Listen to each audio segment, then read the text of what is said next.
Chapter 26. The Ziphites went to Saul at Gibeah and said, Is not David hiding on the hill of Hachilah, which faces Jeshimon?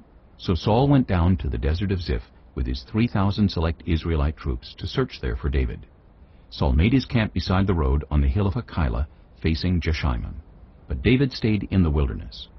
When he saw that Saul had followed him there, he sent out scouts and learned that Saul had definitely arrived. Then David set out and went to the place where Saul had camped. He saw where Saul and Abner son of Ner, the commander of the army, had lain down. Saul was lying inside the camp, with the army encamped around him. David then asked Ahimelech the Hittite and Abishai son of Zeruiah, Joab's brother, Who will go down into the camp with me, to Saul? I'll go with you, said Abishai. So David and Abishai went to the army by night, and there was Saul, lying asleep inside the camp, with his spear stuck in the ground near his head. Abner and the soldiers were lying around him. Abishai said to David, Today God has delivered your enemy into your hands. Now let me pin him to the ground with one thrust of the spear. I won't strike him twice. But David said to Abishai, Don't destroy him. Who can lay a hand on the Lord's anointed and be guiltless? As surely as the Lord lives, he said, the Lord himself will strike him, or his time will come and he will die, or he will go into battle and perish. But the Lord forbid that I should lay a hand on the Lord's anointed. Now, get the spear and water jug that are near his head, and let's go. So David took the spear and water jug near Saul's head, and they left. No one saw or knew about it, nor did anyone wake up. They were all sleeping, because the Lord had put them into a deep sleep. Then David crossed over to the other side and stood on top of the hill some distance away. There was a wide space between them. He called out to the army and to Abner son of Ner. Aren't you going to answer me, Abner? Abner replied, Who are you who calls to the king? David said, You're a man, aren't you? And who is like you in Israel? Why didn't you guard your lord, the king? Someone came to destroy your lord, the king. What you have done is not good.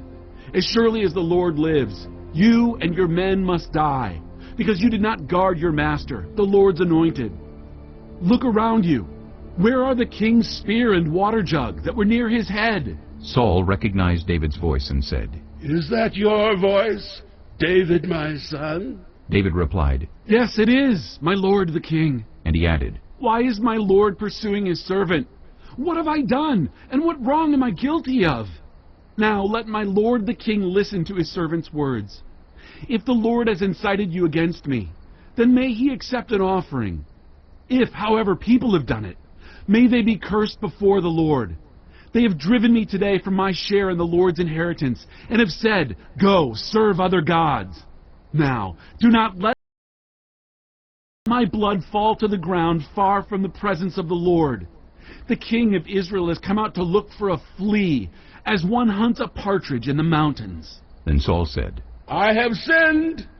Come back, David, my son, because you considered my life precious today. I will not try to harm you again. Surely I have acted like a fool and have been terribly wrong. Here is the king's spear, David answered. Let one of your young men come over and get it. The Lord rewards everyone for their righteousness and faithfulness.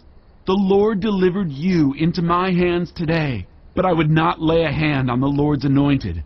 As surely as I valued your life today, so may the Lord value my life and deliver me from all trouble. Then Saul said to David, May you be blessed, David, my son. You will do great things and surely triumph. So David went on his way, and Saul returned.